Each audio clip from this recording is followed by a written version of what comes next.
તો આપણે કાલે છે એ બે ખ્યાલ પૂરા કર્યા. પહેલું હતું સમસીમાંતનો ખ્યાલ અને બીજું આપણે જોયું હતું એ હતો વૃદ્ધિનો ખ્યાલ કે અધિકતાનો ખ્યાલ. વૃદ્ધિનો ખ્યાલ અને અધિકતાનો ખ્યાલ એ તે સહેલો જ છે, એટલો બધો કાંઈ અઘરો નથી. એમાં એવું હતું કે ભાઈ તમારે પાસે કોઈ પણ એક વસ્તુ છે એનું તમે ઉત્પાદન કરો છો અને એ વસ્તુનું ઉત્પાદન કર્યા પછી તમારી પાસે ઓપ્શન છે કે તમે જેટલી વેચાણ કિંમતે કે જેટલો ઉત્પાદન ખર્ચ કરતા હો તો જ્યારે તમે સિદ્ધાંત અમલમાં ન મૂકતા હો ત્યારે તમને કેટલો નફો થાય અને સિદ્ધાંત અમલમાં મૂકો પછી કેટલો નફો થાય એ બાબત આપણે જોયું હતું. એટલે કે બંનેમાં અધિકતાનો ખ્યાલ જ્યારે અમલમાં મૂકવામાં આવે તો એ પછી જે આપણને નફાનું પ્રમાણ મળે છે એ કેવું મળે છે, પહેલાં કરતાં વધારે મળે છે. આજે એના પછીનો ત્રીજો ખ્યાલ છે એ છે સમયગાળાનો ખ્યાલ. હવે સમયગાળાનો ખ્યાલ છે એ મુખ્યત્વે કઈ બાબત ઉપર આધારિત છે? તો કે સમયગાળાનો ખ્યાલ છે એ મુખ્યત્વે બે બાબત ઉપર આધારિત છે, લાંબા ગાળા માટે અને ટૂંકા ગાળા માટે. બરાબર, કે લાંબા ગાળામાં પેઢીને કેવી અસર કરે છે લાંબા ગાળાના આધારે અને ટૂંકા ગાળાના આધારે.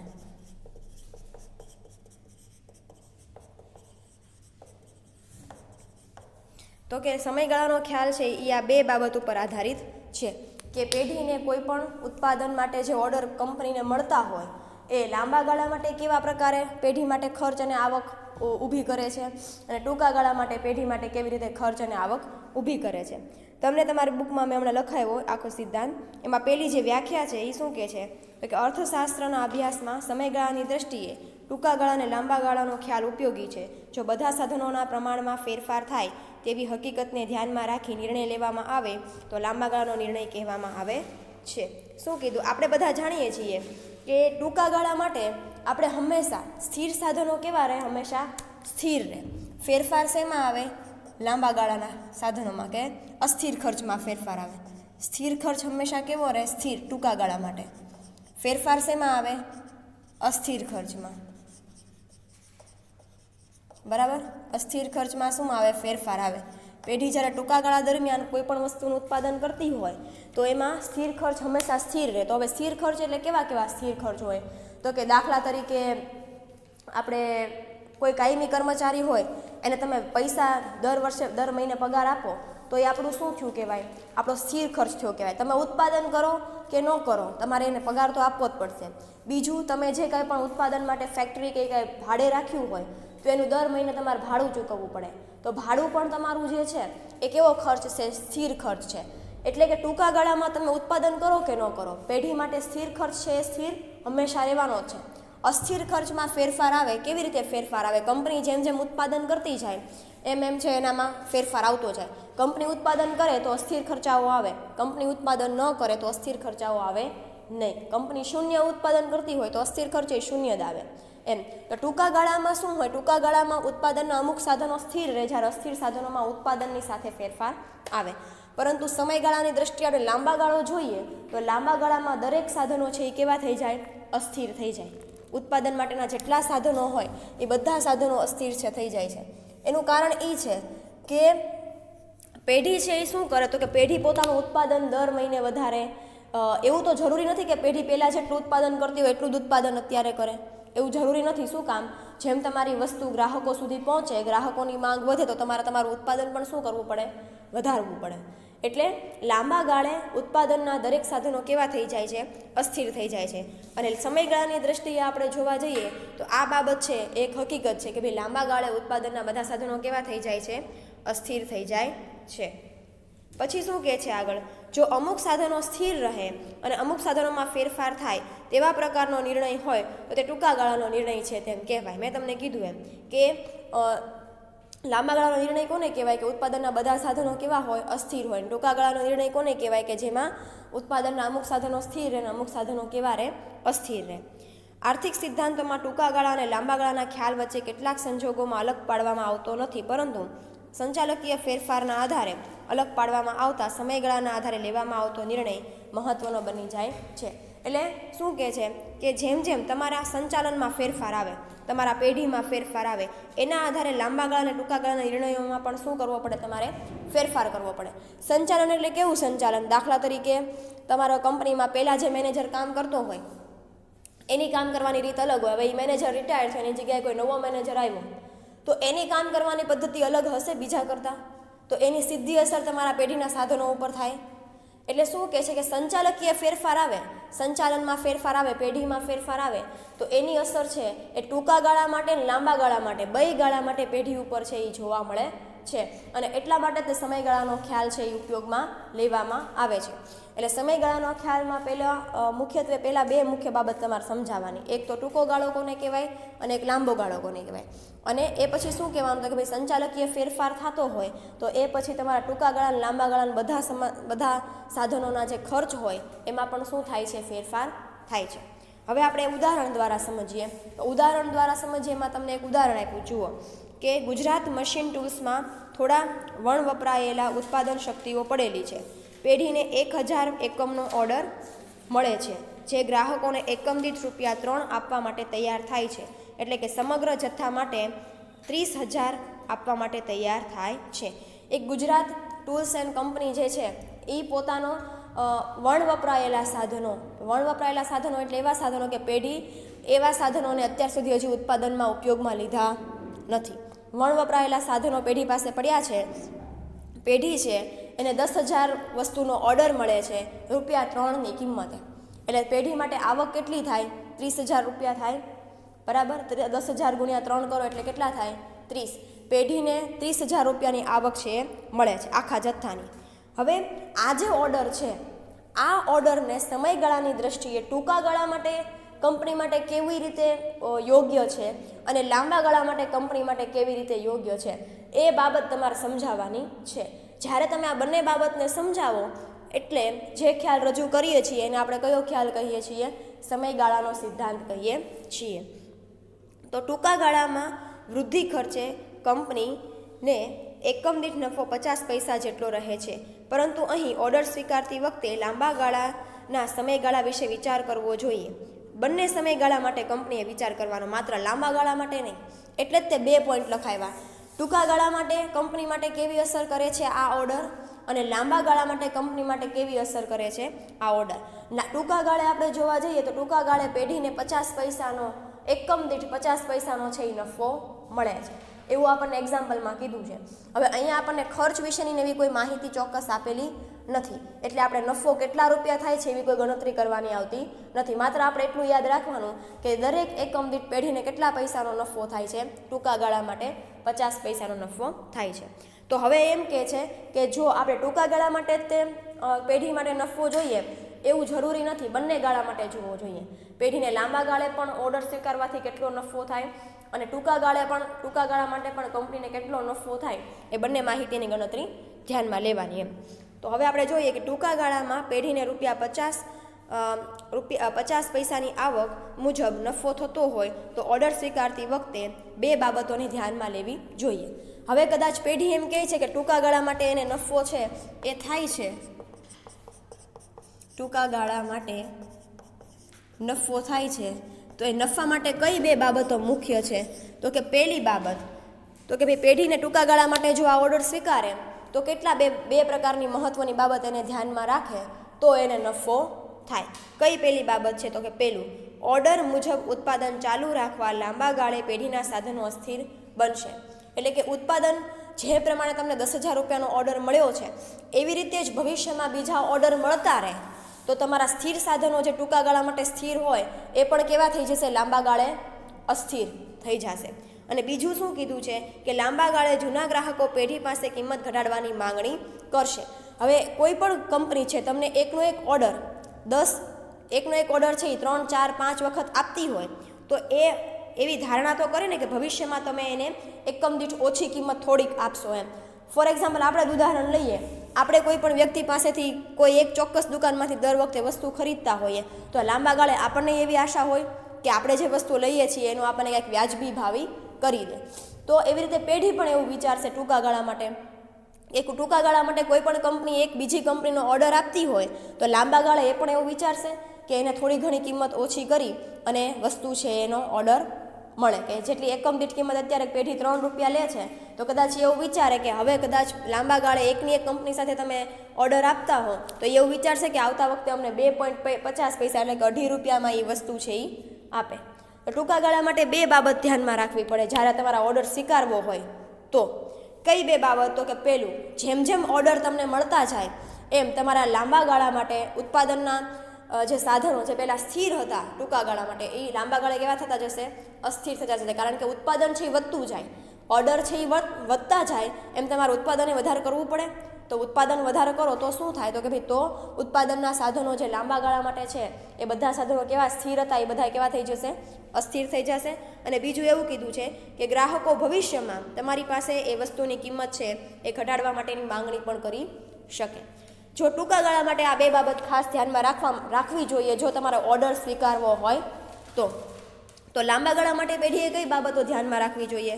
તો એ આપણે જોઈએ કે જો લાંબા ગાળા માટે પેઢી વિચારે તો ઓર્ડર સ્વીકારવા માટે એને નીચેની બે બાબતો ધ્યાનમાં રાખવી જોઈએ.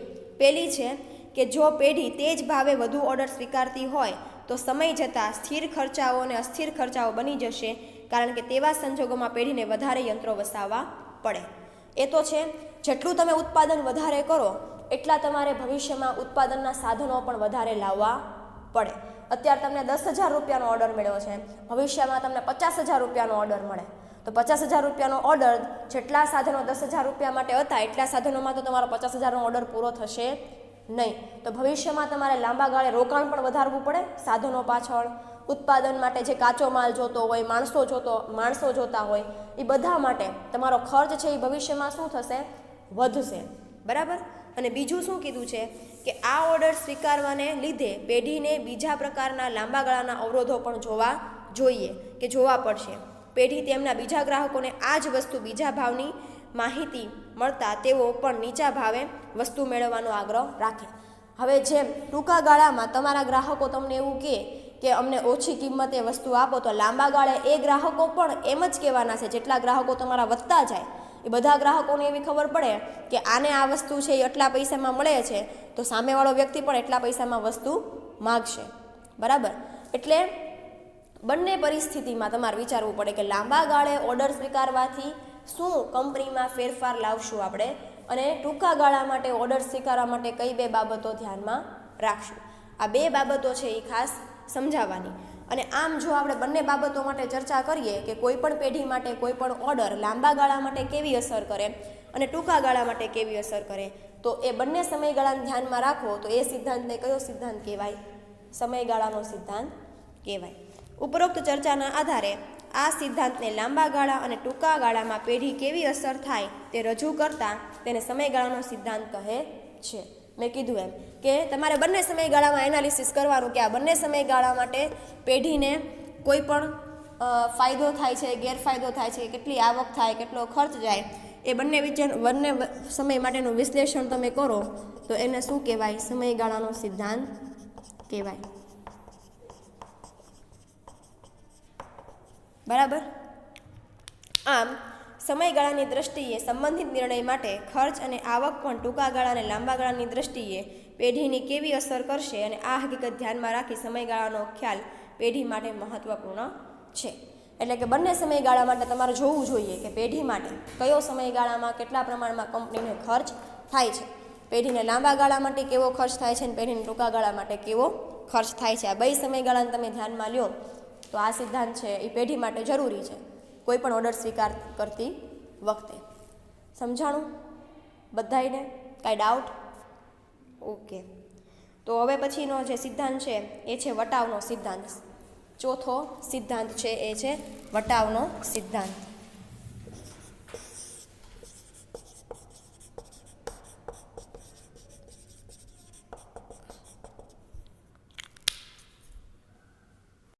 તો સમયગાળાનો સિદ્ધાંત છે એ પૂરો કર્યો. હવે ચોથો સિદ્ધાંત છે એ છે વટાવનો સિદ્ધાંત. વટાવનો સિદ્ધાંત છે એ તમને શું કહેવા માગે છે? તો કે ભાઈ ધંધામાં અનિશ્ચિત પરિસ્થિતિઓ ઘણી બધી આવતી હોય, એટલે કે કોઈ પણ પરિસ્થિતિ ભવિષ્ય માટે કેવી થશે એનું પહેલેથી આપણે કાંઈ નક્કી કરી શકીએ નહીં. હવે આપણે એ ધંધામાં લઈએ કે આપણા રોજબરોજના જીવનમાં લઈએ, ભવિષ્યમાં શું ફેરફાર આવશે એની આપણને ક્યારેય ખબર હોય નહીં. એટલે વટાવનો સિદ્ધાંત છે એ શેના માટે ઉપયોગમાં થાય છે કે પેઢી કે કંપની માટે ભવિષ્યમાં કેવી અનિશ્ચિતતાઓ આવશે એને ધ્યાનમાં રાખી વર્તમાનમાં તમે એના માટેનું એક ચોક્કસ આયોજન તૈયાર કરો. બરાબર. એને છે વટાવનો સિદ્ધાંત. સામાન્ય રીતે આવો ખ્યાલ છે એ આપણને આપે છે. હવે વટાવનો સિદ્ધાંત છે અહીંયા કઈ દ્રષ્ટિએ ધ્યાનમાં લીધો છે? વટાવનો સિદ્ધાંત અહીંયા તમારા ભવિષ્યમાં તમારો જે અત્યારનો રૂપિયો છે, અત્યારે તમારી પાસે જે પૈસા છે, એનું ભવિષ્યમાં કેવું મૂલ્ય હશે એની તમારે વર્તમાનમાં ગણતરી કરવાની છે, બરાબર. ફોર એક્ઝામ્પલ, ઉદાહરણ લઈએ અત્યારે ખાલી સાદું, કે તમારી પાસે અત્યારે 1000 રૂપિયા છે. 1000 રૂપિયામાં અત્યારે તમે જેટલી વસ્તુ ખરીદી શકો છો, ભવિષ્યમાં તમે એટલી વસ્તુ ક્યારેય ખરીદી શકશો નહીં. શું કામ? ભવિષ્યમાં હંમેશા વર્તમાનનો જે પૈસો હોય, વર્તમાનના જે રૂપિયા હોય, એનું ભવિષ્યમાં મૂલ્ય હંમેશા કેવું હોય? ઓછું જ હોય. એનું કારણ શું છે? તો કે ભાઈ એનું કારણ છે કે ભાઈ ભવિષ્યમાં બધી ધંધામાં હોય કે અર્થતંત્રમાં હોય કે એમાં પરિસ્થિતિ જે હોય એ ક્યારે અત્યારે પરિસ્થિતિ હોય એવી ભવિષ્યમાં પરિસ્થિતિ ક્યારેય સરખી હોય નહીં. ગમે એ ફેરફાર આવે, ભાવ વધારો થાય, મંદી આવી જાય, તેજી આવી જાય, તો આ બધા પરિબળો છે કે જે ભવિષ્યમાં કોઈ પણ રૂપિયાને છે એ અસર કરતા હોય. એટલે વટાવનો ખ્યાલ તમને શું કહે છે? વટાવનો ખ્યાલ એટલું સમજાવે છે કે તમારો વર્તમાનમાં જે રૂપિયો છે એનું ભવિષ્યમાં જે મૂલ્ય છે એ હંમેશા કેવું હોય? અત્યાર કરતાં ઓછું જ હોય. અને બીજું એ સમજાવે છે કે ભાઈ અત્યારે તમે જે તમારી પાસે પૈસા છે એની ગણતરી વર્તમાનમાં કેટલા રૂપિયા તમારી પાસે થઈ જશે એની ગણતરી કરવા માટે પણ વટાવનો સિદ્ધાંત છે ઉપયોગી છે. તો હવે આપણે જોઈએ વટાવનો સિદ્ધાંત આપણને શું કહેવા માગે છે. મેં લખાવ્યું એમાં કે અનિશ્ચિતતાઓની પરિસ્થિતિમાં પણ વર્તમાન રૂપિયાને ભવિષ્યના રૂપિયા સાથે સરખાવવો જરૂરી બને છે. વટાવના ખ્યાલની વ્યાખ્યા પણ આવી જ કંઈક છે. શું કેવી વ્યાખ્યા છે? હવે વ્યાખ્યા શરૂ થાય છે. જો કોઈ પણ નિર્ણય કોઈ ભવિષ્યની તારીખે આવક અને ખર્ચને અસર કરતો હોય તો વર્તમાન મૂલ્યને ધ્યાનમાં રાખી તે આવક અને ખર્ચમાં જરૂરી વટાવ કાપી લેવામાં આવે તો જ જુદા જુદા વિકલ્પોની સાચી તુલના થઈ શકે અને યોગ્ય નિર્ણય લઈ શકાય. શું કીધું છે કે તમે કોઈ પણ ભવિષ્યના નિર્ણય લેતા હોય, ભવિષ્ય માટે તમે કોઈ પણ પ્રકારના નિર્ણય લેતા હોય, પછી તમારી આવક માટે હોય કે તમારા ખર્ચ માટે હોય, એ દરેક નિર્ણયો માટે એનું વર્તમાનમાં મૂલ્ય શું છે એ મૂલ્યને ભવિષ્ય માટે તમારે ગણતરીમાં લેવાનું છે. એટલે કે વર્તમાનમાં તમારી પાસે જે મૂલ્ય હોય એ મૂલ્યમાંથી ભવિષ્યમાં એ કેવા પ્રકારના ફેરફાર લાવશે એ બાબતને બાદ કરી અને તમારે જે મૂલ્ય શોધવાનું હોય એને કયો સિદ્ધાંત કહેવાય? વટાવનો સિદ્ધાંત કહેવાય. દાખલા તરીકે અત્યારે અહીંયા એક ઉદાહરણ આપ્યું છે આપણને 100 રૂપિયાનું, પણ આપણે નોર્મલ વાત કરીએ તો 100 રૂપિયા હોય એનું જ્યારે તમે એમાંથી વટાવ એટલે કે તમારી ભવિષ્યની અનિશ્ચિતતાઓની જે પરિસ્થિતિ છે એનાથી તમારા ધંધામાં કેવા ફેરફાર આવે એને બાદમાં રાખી, એને ધ્યાનમાં રાખીને એ વટાવ બાદ કરી નાખો અને વર્તમાનમાં તમને જે મૂલ્ય મળે એ મૂલ્ય છે એ કેનું મૂલ્ય છે? ભવિષ્ય માટેનું મૂલ્ય છે. પણ એની ગણતરી તમે શેમાં કરો છો? વર્તમાનમાં કરો છો, બરાબર. એટલે કે તમારી પાસે જે કાંઈ પણ નિર્ણય તમે લ્યો છો એ નિર્ણયમાંથી ભવિષ્યની અનિશ્ચિતતાઓને ધ્યાનમાં રાખી અને વટાવ છે એ બાદ કરી નાખો. એટલે કે ભવિષ્યમાં અત્યારના જે પૈસા છે એમાંથી ભવિષ્યમાં કેવા પરિસ્થિતિ, કેવા ફેરફાર આવે એના આધારે અંદાજિત તમે શું કરો છો? એ પૈસા છે એ કાપી નાખો છો અને ભવિષ્ય માટેનું જે મૂલ્ય છે એનું તમે વર્તમાનમાં ગણતરી કરો છો. તો એને કેવો સિદ્ધાંત કહેવાય? વટાવનો સિદ્ધાંત કહેવાય. બીજા શબ્દોમાં કહીએ તો, હવે બીજા શબ્દોમાં જે વ્યાખ્યા આપી છે એ સાવ સરળ સાદી છે. બીજા શબ્દમાં કહીએ તો વટાવનો ખ્યાલ મૂળભૂત રીતે એ હકીકત પર આધારિત છે કે આજનો રૂપિયો 1 વર્ષ પછી કમાયેલા રૂપિયા કરતાં મોટો છે. એટલે કે આજના રૂપિયા કરતાં ભવિષ્યના રૂપિયાની કિંમત કેવી છે? ઓછી છે. જેનું કારણ ફુગાવો કે ભાવ વધારાના લીધે આજના રૂપિયા કરતાં ભવિષ્યના રૂપિયાનું મૂલ્ય ઓછું થઈ જાય છે. શું કહે છે કે તમે જે આજે રૂપિયા તમે જે કમાવ છો, બરાબર, આજનો જે તમારો રૂપિયો છે એ ભવિષ્યના રૂપિયા કરતાં હંમેશા કેવો હશે? મોટો હશે. અત્યારે આપણે ગમે એટલા પૈસા કમાતા હોઈએ, બરાબર, ભવિષ્યમાં એ પૈસાની કિંમત કેવી હોય? હંમેશા ઓછી હોય, બરાબર. વર્તમાનમાં તમારી પાસે જે પૈસા છે એનું મૂલ્ય ભવિષ્યના રૂપિયા કરતાં વધારે છે અને વર્તમાનમાં જે તમારી પાસે પૈસા છે એનું મૂલ્ય ભવિષ્યમાં તમે ગણતરી કરવા જાઓ તો હંમેશા કેવું થઈ જવાનું છે? ઓછું થઈ જવાનું છે. એક્ઝામ્પલ હમણાં આપણે લીધું કે 1000 રૂપિયા તમારી પાસે હોય, અત્યારે તમે 1000 રૂપિયામાં એક જોડ કપડાં ખરીદી લઈ શકશો. 5 વર્ષ પછી એ 1000 રૂપિયામાં તમે એક જોડ કપડાં છે એ નહીં ખરીદી શકો. શું કામ? બધો અર્થતંત્રમાં ફેરફાર આવે, પરિસ્થિતિમાં ફેરફાર આવે તો હંમેશા એની અસર છે એ ભવિષ્યમાં થવાની જ છે. તો અત્યારે તમારી પાસે 1000 રૂપિયામાં તમે જેટલી વસ્તુ ખરીદી શકતા હો એટલી વસ્તુ ભવિષ્યમાં તમે 1000 રૂપિયામાંથી ખરીદી શકો નહીં. એનું કારણ છે, કયું કારણ? ફુગાવો અને ભાવ વધારો. ભવિષ્યમાં અર્થતંત્રમાં ફુગાવોય આવે અને ભાવ વધારોય આવે. ફુગાવો એટલે કેવી પરિસ્થિતિ કહેવાય? ફુગાવો એટલે એવી પરિસ્થિતિ કે લોકોની માંગ વધારે હોય પણ બજારમાં એટલો બધો પુરવઠો હોય નહીં. એવી પરિસ્થિતિને શું કહેવાય? ફુગાવો કહેવાય. ફોર એક્ઝામ્પલ, હમણાં એમઆઈનું બહુ આવેલું જ ને, એમઆઈની વાત કરીએ તો એમઆઈની જે વસ્તુ છે, એક નાની અમથી બીજી જો ભવિષ્યમાં કદાચ અત્યારે હજી લોકો બજારમાં એમઆઈના ફોન આવે છે. હવે ભવિષ્યમાં એવું થાય કે આપણે ચીન પાસેથી બધી વસ્તુ ખરીદવાની બંધ કરી દઈએ તો જે કિંમતે આપણે એમઆઈનો ફોન ખરીદતા હતા એવી કિંમતે કાંઈ બાકી બધી કંપની છે એ આપણને ફોન આપે નહીં. આ મારો ફોન છે એ 12,000 રૂપિયાનો મેં એમઆઈનો લીધો હતો 1 વર્ષ પહેલાં. અત્યારે આ ફોનની કિંમત ઘટી ગઈ હશે, 10,000 રૂપિયા થઈ ગઈ હશે, પણ આનાથી એડવાન્સ ફોન એ પાછા હામાં આવી ગયા. તો પરિસ્થિતિ બદલાય એમ હંમેશા વસ્તુની કિંમત પણ બદલાય. તો મારું ત્યારે મારી માટે આ ફોનનું મૂલ્ય 12,000 વધારે હતું, પણ અત્યારના માટે મારું 1 વર્ષ પછી હું ગણતરી કરવા જાવા મોબાઈલની કિંમતની, તો અત્યારે આ ફોનની કિંમત 10 રૂપિયા છે. તો ભવિષ્યનું મૂલ્ય વધારે હતું મારા પાસે પૈસા હતા ત્યારે. અત્યારે એ મૂલ્ય કેવું થઈ ગયું? ઓછું થઈ ગયું. વટાવનો સિદ્ધાંત આવું જ તમને કંઈક સમજાવે છે કે ભવિષ્યમાં તમારી પાસે અત્યારના જે પૈસા છે એનું મૂલ્ય હંમેશા ભવિષ્યના મૂલ્ય કરતાં વધારે હોવાનું, અને ભવિષ્યમાં આ જ રૂપિયાનું મૂલ્ય છે એ કેવું થઈ જાય છે? ઓછું થઈ જાય છે. હવે ઉદાહરણ દ્વારા આપણે સમજીએ. એમાં એવું છે કે કોઈ એક વ્યક્તિ છે, તો હું કે તમે ઉદાહરણ લઈએ આપણે કે આજે તમે 100 રૂપિયાનું રોકાણ છે એ 1 વર્ષ માટે કોઈ સ્થિર યોજનામાં 8% વ્યાજે કરો છો. એટલે કે મારી પાસે 100 રૂપિયા છે, એ 100 રૂપિયાનું હું 1 વર્ષ માટે કોઈ એક ચોક્કસ યોજનામાં, ફોર એક્ઝામ્પલ હું એફડી કરાવી નાખું એટલે એ સ્થિર યોજના થઈ કહેવાય. ફિક્સ ડિપોઝિટ કરાવી નાખું તો એ મારી સ્થિર યોજના થઈ કહેવાય ને રોકાણ માટેની. તો હું 100 રૂપિયાનું 1 વર્ષ માટે 8%ના વ્યાજે ફિક્સ ડિપોઝિટ છે એ કરાવું છું. બરાબર? તો 1 વર્ષના અંતે મને કેટલી રકમ મળશે? 108 રૂપિયા મળશે. બરાબર? એટલે કે 100ના હું 8% કરું એટલે કે 8 રૂપિયા, અને આ 108 રૂપિયા છે એ મને ભવિષ્યમાં મળશે. બરાબર? આ વાત થઈ. જો વટાવનો સિદ્ધાંત આપણે અમલમાં નથી મૂકતા તો ભવિષ્ય માટે 100 રૂપિયાનું મારું મૂલ્ય કેટલું છે? 108 છે. આ એક સીધી ને સાદી ગણતરી છે. પણ વટાવનો સિદ્ધાંત તમે અમલમાં મૂકો, બરાબર? તો વટાવનો સિદ્ધાંત અમલમાં મૂકો તો હવે આપણે ગણતરી કરીએ કે 1 વર્ષ પછી આપણને 8%ના વ્યાજે વર્તમાનમાં આપણે ભવિષ્યના મૂલ્યની હવે ગણતરી કરવાની છે. એટલે કે આ વટાવનો ખ્યાલ અમલમાં નથી મૂક્યો ત્યારે આપણને સીધી રીતે વ્યાજ છે આવી રીતે કંઈક મળે છે. પણ વટાવનો સિદ્ધાંત તમે અમલમાં મૂકો તો વર્તમાન સમયમાં તમારું 1 રૂપિયાનું મૂલ્ય છે એ ભવિષ્યમાં તમને કેટલું રોકાણ આપશે, કેટલું એ આપણને રિટર્ન આપશે એની ગણતરી કરીએ તો વટાવના સિદ્ધાંત માટે આ એક સૂત્ર છે. બરાબર? કયું સૂત્ર છે? પીવી વાળું સૂત્ર. પીવી એટલે શું થાય? વર્તમાન મૂલ્ય, એટલે કે પ્રેઝન્ટ વેલ્યુ, જેને ગુજરાતીમાં વર્તમાન મૂલ્ય કહેવાય, ઇંગ્લિશમાં કહેવાય એને પ્રેઝન્ટ વેલ્યુ, એટલે એનું શોર્ટ ફોર્મ શું છે? પીવી. બરાબર? પીવી બરાબર વટાવના ખ્યાલ માટેનું આ સૂત્ર છે કે R1 છેદમાં 1 + R1. આ 1 શેનો છે? જેટલા વર્ષ માટે તમે રોકાણ કરતા હો એ વર્ષની સંખ્યા માટેનો 1 છે. બીજું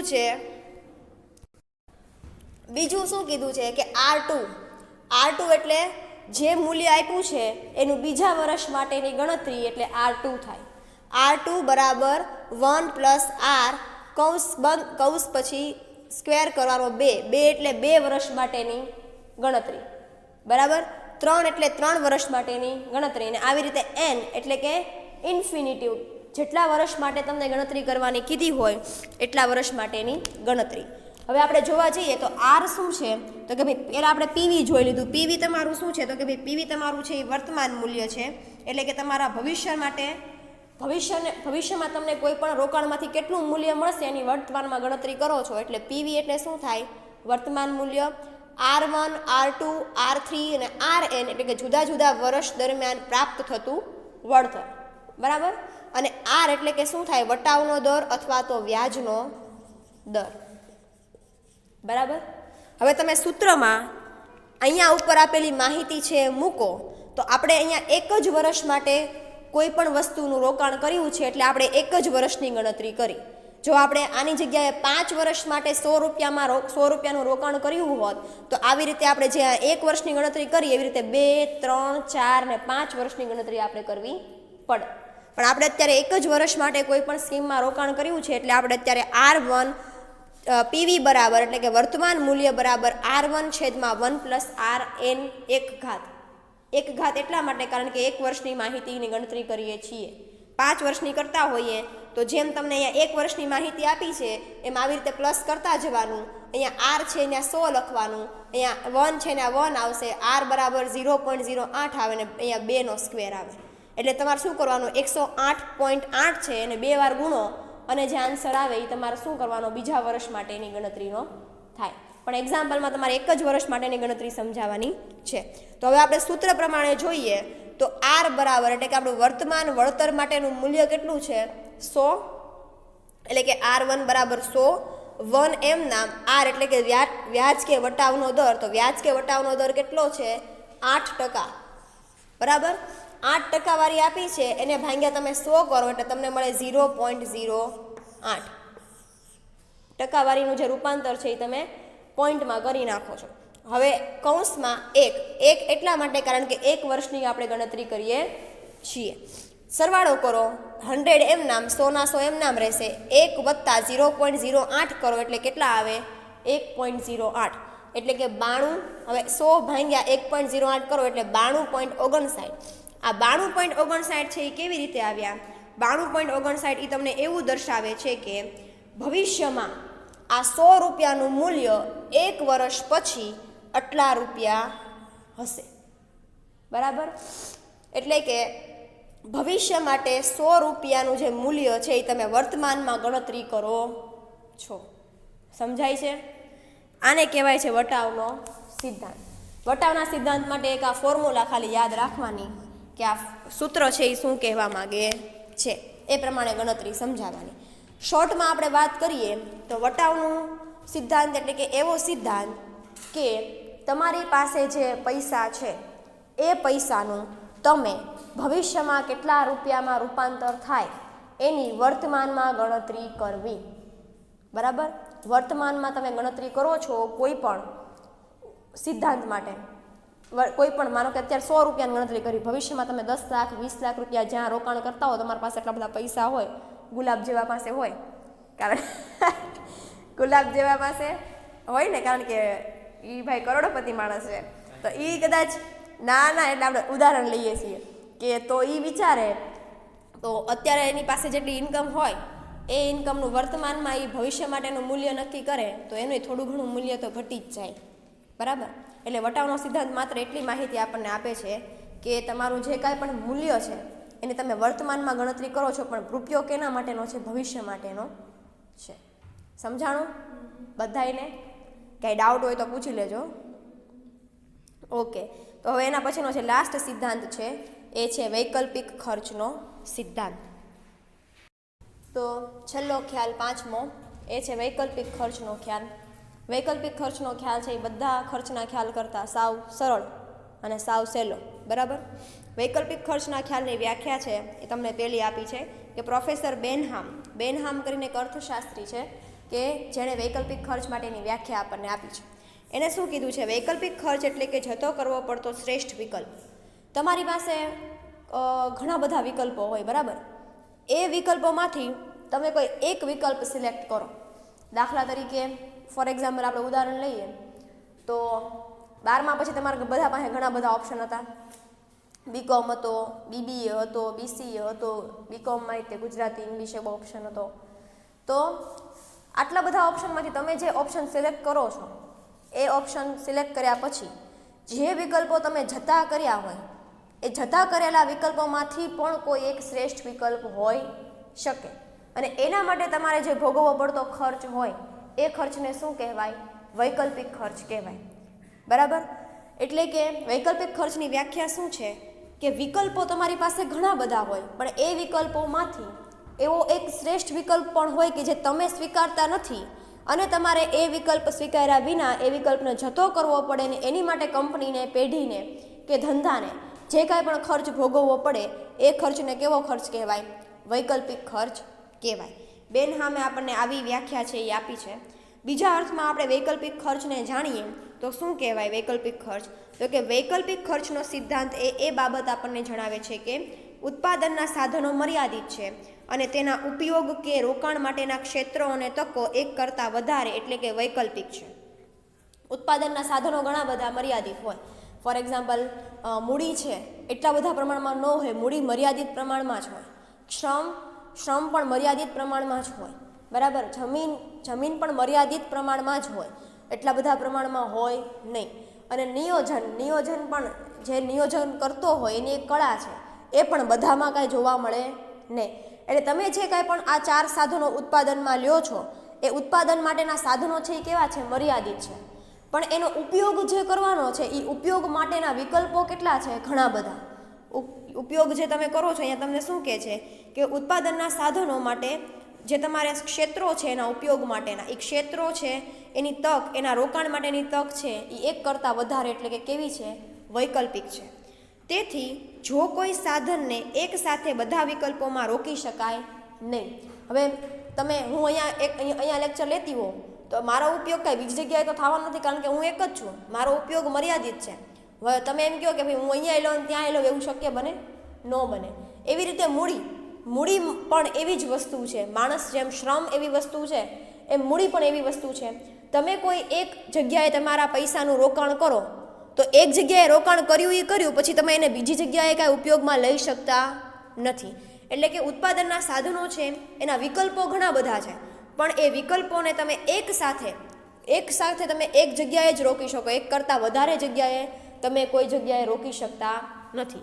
ઉત્પાદનના સાધનોને કોઈ એક વિકલ્પે રોકવામાં આવે ત્યારે તેના માટે બીજા વિકલ્પો જતા કરવા પડે છે અને તેને માટે ભોગવવા પડતા ખર્ચને વૈકલ્પિક ખર્ચ કહે છે.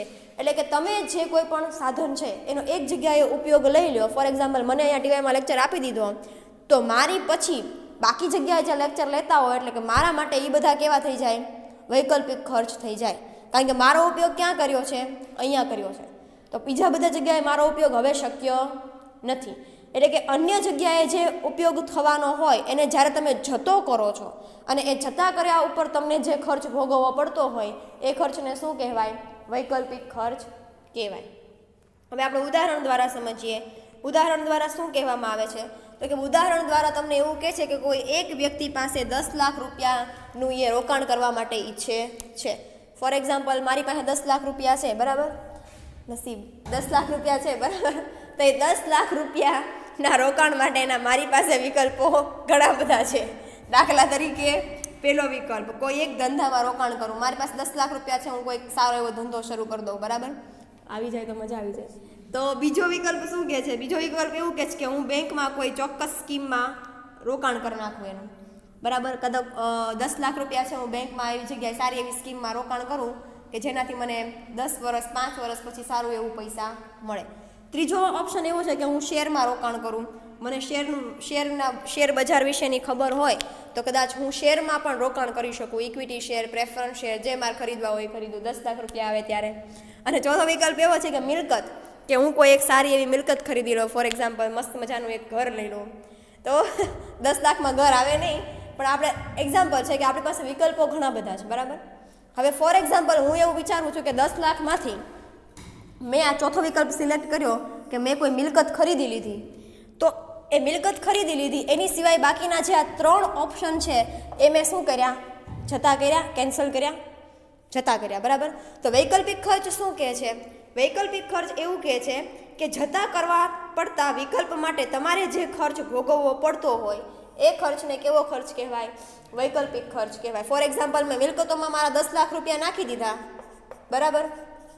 કદાચ એવું બને કે જો મેં એને ઈ જ 10 લાખ રૂપિયાના મેં શેરમાં રોકાણ કર્યું હોત તો અત્યારે મેં જે આ મિલકતમાં રોકાણ કર્યું એના કરતાં વધારે વળતર મને આમાં મળત, એવું શક્ય બને.